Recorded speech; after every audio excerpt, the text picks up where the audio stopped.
ஹalleluya! நம்ம ஆண்டவராகிய இயேசு கிறிஸ்துவின் நாமத்தில் உங்களுக்கு வாழ்த்துக்கள். Good morning.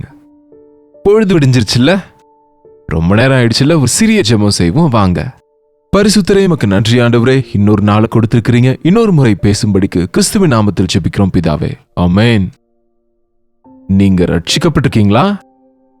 ஆண்டவரை உங்க சொந்த ரட்சகரா ஏற்றுக்கொண்டீங்களா? தேவனுடைய ஆலயத்துக்கு சென்று தேவனை ஆராதனை செய்றீங்களா?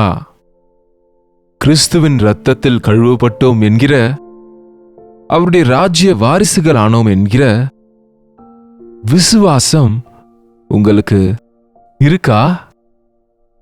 நீங்க என்ன சொல்றீங்களோ புரியலன்னு சொல்றீங்களா? தினமும் தேவனுடைய வார்த்தையை கேட்கும்போது உங்களுக்குள்ளேயே உங்களுக்கு தெரியாமலேயே உருமாற்றம் உண்டாகும்.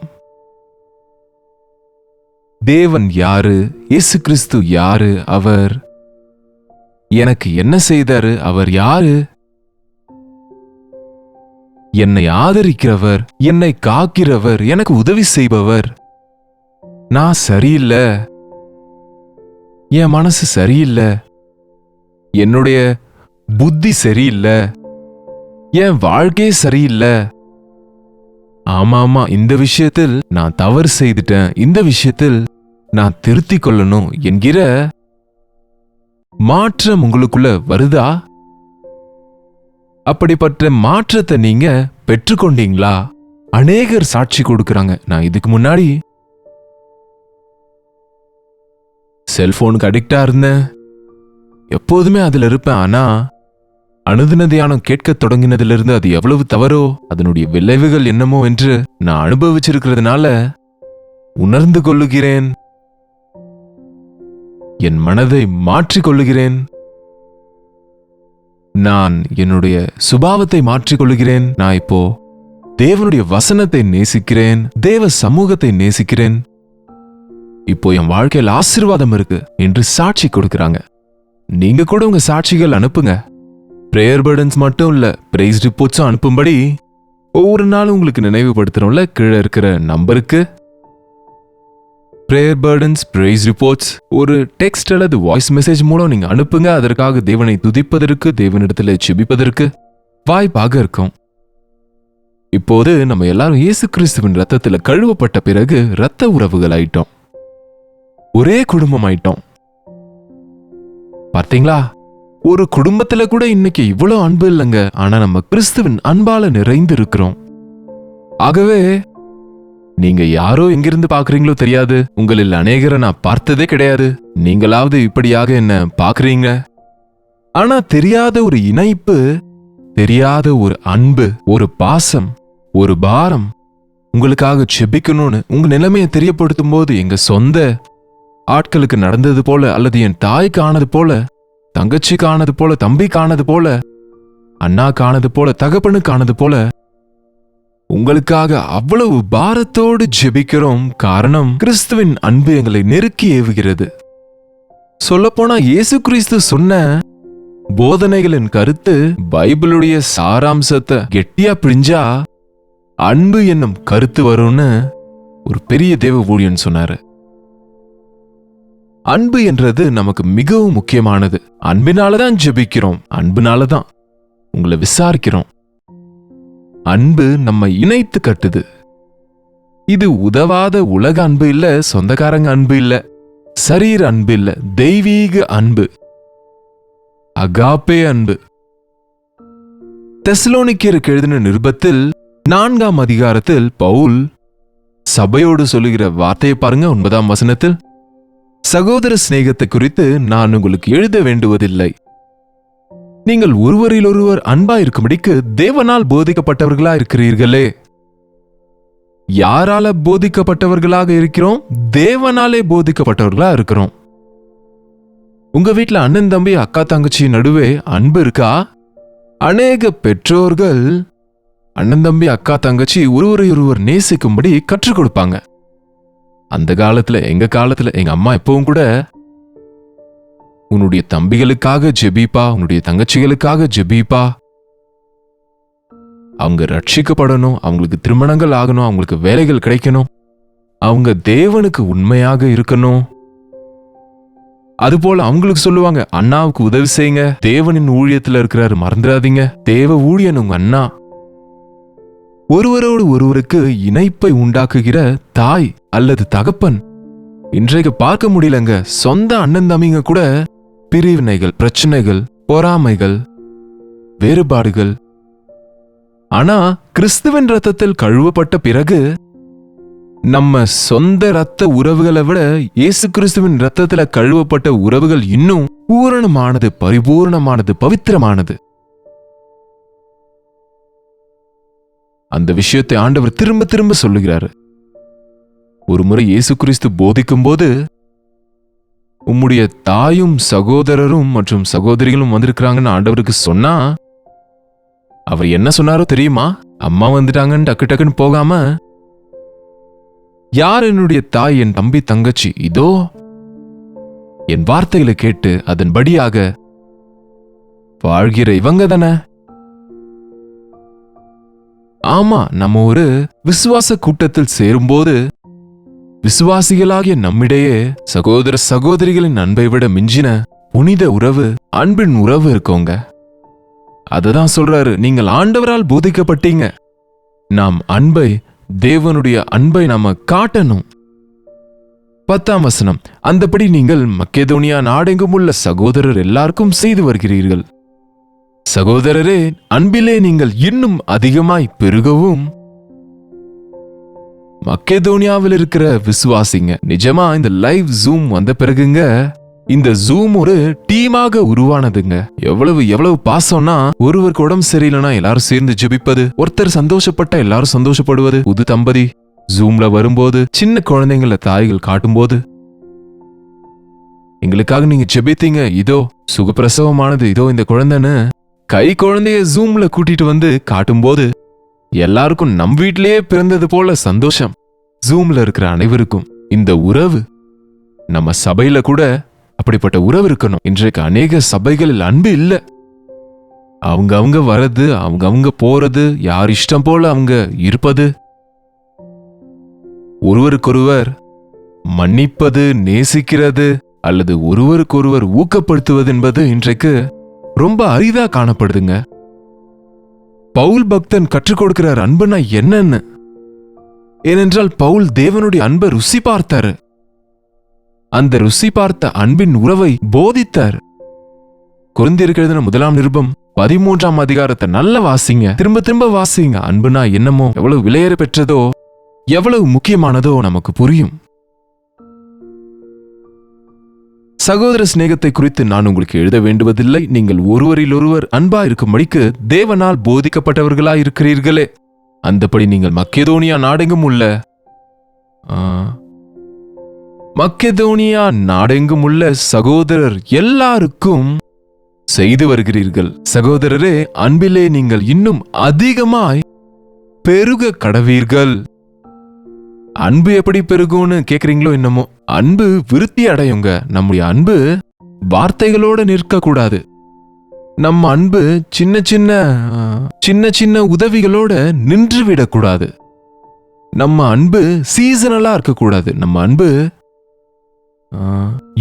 இன்னுமா மன்னிக்கிற அன்பு, சகிக்கிற அன்பு, தாங்கிக் கொள்ளுகிற அன்பு, மற்றவங்க சந்தோஷத்தில் சந்தோஷிக்கிற அன்பு, மற்றவங்க துக்கத்தில் துக்கப்படுகிற அன்பு, ஆண்டவர் நிமித்தம் அழிகிற ஆத்துமாக்களை மீட்க வேண்டும் என்கிற அன்பு. நம்முடைய அன்பு இன்னும் பூரணப்படணும். அன்பிலே நீங்கள் இன்னும் அதிகமாய் பெருகவும் புறம்பாயிருக்கிறவர்களை பற்றி யோக்கியமாய் நடந்து ஒன்றிலும் உங்களுக்கு குறைவில்லாதிருக்கும்படி நான் உங்களுக்கு கட்டளையிட்டபடியே. என்னங்க, சபைக்கு புறம்பாயிருக்கிறவர்களை நாம நேசிப்போம். ஆனா நீதியை நேசிக்கிறவங்க அநீதியை வெறுப்பாங்க. அவங்களுடைய அநீதியை நம்மளால நேசிக்க முடியாது. அதனால அவங்கள அலட்சியமா பார்க்காதீங்க, விமர்சிக்காதீங்க. தேவன் நியாயத்தை நேசிக்கிறார், அநியாயத்தை வெறுக்கிறார். அன்பு அநியாயத்தில் சந்தோஷப்படாது என்று வேதத்தில் இருக்கு. ஆனா அதே நேரத்தில் சபைக்கு புறம்பா இருக்கிறவங்கள விமர்சிக்கிறவங்களாக, தீர்ப்பு தீர்க்கிறவங்களா, அலட்சியப்படுத்துறவங்களா, கிண்டல் செய்கிறவங்களா இருக்கக்கூடாது. யோக்கியமா அவங்கள பற்றி நடந்து கொள்ளணும். அது மட்டுமல்ல, உங்களுக்கு கட்டளையிட்டபடியே அமைதி உள்ளவர்களா இருக்கும்படி நாடவும், உங்கள் சொந்த அலுவல்களை பார்க்கவும், உங்கள் சொந்த கைகளினாலே வேலை செய்யவும் ஆவலோடு இருக்க வேண்டும் என்று உங்களுக்கு புத்தி சொல்லுகிறோம். மற்றவங்க விஷயத்துக்கு போகாம நேசிக்கிறேன்னு சொல்லி அவங்கள சும்மா மற்றவங்கள நம்ம தீர்த்து கொண்டு அல்லது அவங்க செய்தவைகளையே பிடித்து கொண்டு அவர்களை சிலரை பாருங்க, ஈக்கள் மொய்க்காம பார்க்கும்படி ஒரு ராஜா சொன்னாராம். அதனால அந்த சிப்பா என்ன செய்தாராம், ராஜா மூக்கின் மேல ஈ மொய்த்ததுன்னு அந்த ஈய கொள்ளுவதற்காக ராஜாவின் மூக்க உடைத்து விட்டாராம். நம்ம மற்றவங்கள நேசிக்கிறோம் என்று நினைத்து அநேக முறை அவங்களுக்கு தீங்கு செய்கிறோம். பாருங்க, நம்ம அனாவசியமா மற்றவங்க தனிப்பட்ட விஷயங்கள்ல நுழையக்கூடாதுங்க. அது அன்பு இல்லைங்க. மற்றவங்க விஷயங்களை நாம விமர்சிக்க கூடாது. அவங்க ரகசியங்களை வெளிக்காட்ட ஆசைப்படுவது உண்மையான அன்பு இல்லைங்க. அன்பு அநேக பாவங்களை மூடும் என்று வேதத்தில் இருக்கு. ஆகவே மிகுந்த அன்புள்ளவர்களாயிருங்கள். அன்பு முதிர்ச்சி அடையும் போது மற்றவங்க சுதந்திரத்தை நம்ம எடுக்க மாட்டோங்க. தேவன் நம்மை நேசிக்கிறார் என்றா நம்மை அவர் தப்பு கண்டுபிடிச்சா நம்ம தவறையெல்லாம் எடுத்து அவர் செப்பரேட்டா எடுத்து காட்டுனா தாங்க முடியாதுங்க. அவர் எவ்வளவு மன்னிக்கிறாரோ, நம்ம எவ்வளவு சகிக்கிறாரோ, ஒரு முறை நமக்கு அது புரியும். சில நேரம் நமக்கு அது புரியும். ஆவியானவர் நமக்கு உணர்த்தும் போது நாம ரட்சிப்பில்லாதவங்களை பார்க்கும்போது கிறிஸ்துவின் அன்பால அவங்கள நேசிக்கணும். அவங்கள தள்ளிடக்கூடாது, அவங்கள விமர்சிக்க கூடாது. ஆனா அன்போடு அவங்களுக்கு மரியாதையாக நடந்து அவங்கள கிறிஸ்துவனிடம் கொண்டு வர வேண்டும் என்ற ஆசையோடு இருக்கணும். தேவ பிள்ளைகளா இருக்கிறவங்க மற்றவங்க பேச்சுக்கு போகிறவங்களா இருக்கக்கூடாது. நம்ம பிள்ளைங்க கூட ஒரு ஏஜ் வந்த பிறகுங்க அவங்க தனிப்பட்ட விஷயங்களை நம்ம அடிக்கடி தொந்தரவு செய்துட்டு இருந்தா அவங்க நாம நேசிக்கிறோம் என்று அறியாம அவங்க நமக்கு எதிராக திரும்புவதை பார்க்கிறோம் இந்த நாட்களில். அதுக்குதான் அன்பு சகிக்கும். மற்றவங்க அலுவல்களுக்கு போகாம தன் அலுவல்களை பார்க்கும், வேலை செய்யும். நீ செய்ய நீ செய்ய நீ செய்ய என்று சொல்வதற்கு பதில் உங்கள் சொந்த அலுவல்களை பார்க்கவும் உங்கள் சொந்த கைகளினாலே வேலை செய்யவும் வேண்டும் என்று உங்களுக்கு புத்தி சொல்கிறோம். உங்க அன்பை கிரியைகளிலே வெளிப்படுத்துங்க. உங்க அன்பை உங்க வார்த்தைகளால் அல்ல, உங்க உதடுகளால் அல்ல, கிரியைகளிலே காட்டுங்க. நீங்க மற்றவங்க நம் அன்பை அறியும்படிக்கு நம்முடைய நடத்தையாலே அவங்கள சகிச்சா, பொறுத்து கொண்டா, முக்கியமா மன்னிச்சா, பாருங்க, அன்பிலே இருக்கிற சிறப்பான விசேஷமான குணம் என்னன்னா மன்னிப்பது. நான் உன்னை நேசிக்கிறேன் ஆனா உன்னை மன்னிக்க மாட்டேன்னு சொல்றீங்கன்னா உண்மையா உங்க அன்பு கிறிஸ்துவின் அன்பு இல்ல. கிறிஸ்து நம்மை நேசிக்கிறாரு, மன்னிக்கிறாரு. நாம நிம்மதியாக இந்த உலகத்துல இருக்கணும்னா அன்போடு நிறைந்து இருக்கணுங்க. கிறிஸ்துவின் அன்பு, கல்வாரி சிலுவையில் அவர் காட்டின அந்த அன்பு எவ்வளவா நீங்க தேவ வசனத்தை வாசிக்கிறீங்களோ, எவ்வளவா அவருடைய சிலுவை மரணம் உயிர்த்தெழுதல தியானிக்கிறீங்களோ, எவ்வளவா ஆண்டவருடைய வாழ்க்கையை மத்தேயு, மார்க்கு, லூக்கா, யோவான் சுவிசேஷங்களில் வாசித்து தியானித்தா யாரிடத்துல எப்படி நடந்து கொண்டாரு, எப்படி பதில் கொடுத்தாருன்னு பார்த்தா எவ்வளவு அன்பா ஒரு நபரை தேற்றுகிறார்னு பார்க்கும்போது நம்முடைய வாழ்க்கையில அந்த மாற்றம் உண்டாகும். உங்களுக்குள்ள மாற்றத்துக்கு முக்கியமான காரணம், நீங்க எதற்கு முன்பு நேசித்த பாவத்தை வெறுப்பீங்க, அதற்கு முன்பு நீங்க வெறுத்த விஷயங்களை, கிறிஸ்துவை, வார்த்தையை, ஜெபத்தை நீங்க வெறுத்த, தள்ளிவிட்ட, புறக்கணித்த விஷயங்களை இன்றைக்கு அன்போடு ஏற்றுக்கொள்ளுவீங்க. தேவன் அப்படிப்பட்ட அன்பை நம் குடும்பங்களில், நம்முடைய சபைகளில், நம்முடைய வாழ்க்கையில் கொடுப்பாராக. ஜெபம். பரிசுத்தரே, அன்புள்ள தகப்பனே, அன்பு தணிந்து போகும் கடைசி நாட்களிலே என்று சொன்னீரே, அநேகருடைய அன்பு இப்பொழுதே தணிந்து போவது, குடும்பத்திலே அன்பில்லாமல் இருப்பது, கணவன் மனைவியிடையே அன்பு இல்லாமல் இருப்பது, ஈவன் கிறிஸ்தவ சமுதாயத்தில் கூட அன்பு இல்லாதது காணப்படுகையில் உம்முடைய வருகையின் அடையாளங்களை நாங்கள் உணரும்படிக்கு அன்பிலே வேரூன்றி நிலை கொண்டிருப்பதற்கு தேவனுடைய அன்பின் உயரம் ஆழம் அகலத்தை பரிசுத்தவான்கள் அனைவரோடும் சேர்ந்து நாங்கள் பரிசீலனை செய்யும்படிக்கு ஆனந்திக்கும்படிக்கு உம்முடைய அன்பினாலே எங்க இருதயங்களை நிரப்புங்கப்பா. பரிசுத்த ஆவியானவர் உம்முடைய அன்பை எங்கள் இருதயங்களில் ஊற்றுவார் என்கிற வார்த்தை இன்றைக்கு இந்த வார்த்தைகளை கேட்கிற ஒவ்வொருவர் வாழ்க்கையிலுமே இந்த கடினத்தன்மையிலிருந்து, மன்னிக்க முடியாத மனசிலிருந்து, பொறாமை விரோதங்களிலிருந்து விடுவித்து கிறிஸ்துவின் அன்போடு பொறுத்து சகித்து மன்னித்து கிறிஸ்துவை எங்கள் வாழ்விலே காட்ட நீர் உதவி செய்யும்படிக்கு கிறிஸ்துவின் நாமத்தில் ஜெபிக்கிறோம் நல்ல பிதாவே, ஆமென். பிதாவாகிய தேவனுடைய அன்பும் குமாரனாகிய இயேசு கிறிஸ்துவின் கிருபையும் பரிசுத்த ஆவியானவருடைய அந்யோன்யமும் ஐக்கியமும் கூடி வந்திருக்கிற நம் அனைவருக்கும் இப்பொழுதும் சதா காலமும் துணையாயிருப்பதாக, ஆமென்.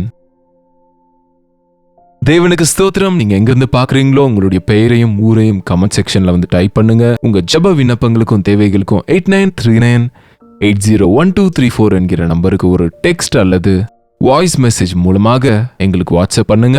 நாங்க ஜெபிக்கிறோம், நீங்களும் ஜெபிங்க. தேவன் நிச்சயமா நம்ம ஜெபத்துக்கு பதிலை கொடுப்பாரு. டாக்டர் ஜே பால் யூடியூப் சேனல் சப்ஸ்கிரைப் பண்ணுங்க, லைக் பண்ணுங்க, ஷேர் பண்ணுங்க. காமெண்ட் செக்ஷன்ல உங்க விவரங்களை டைப் பண்ண மறக்காதீங்க. கர்த்தருக்கு சித்தமானா நாளைக்கு இதே நேரத்தில் அனுதின தியான நிகழ்ச்சியில் கர்த்தருடைய வார்த்தையோடு உங்களை சந்திக்கிறேன். அதுவரை கர்த்தருடைய கிருபை உங்களுக்கு துணையாக இருப்பதாக.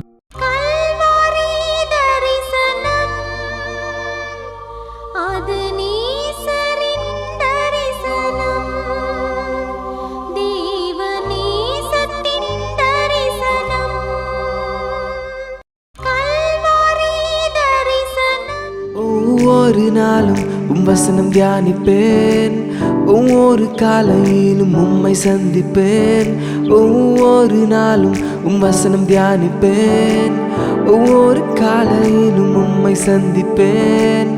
என்னோடு பேசும் தெய்வம் நீ, இன்றும் என்னோடு பேசிடும். வார்த்தை ஜீவன் உள்ளது, இன்றே என் வாழ்வை மாற்றிடும். அனுதின தியானம்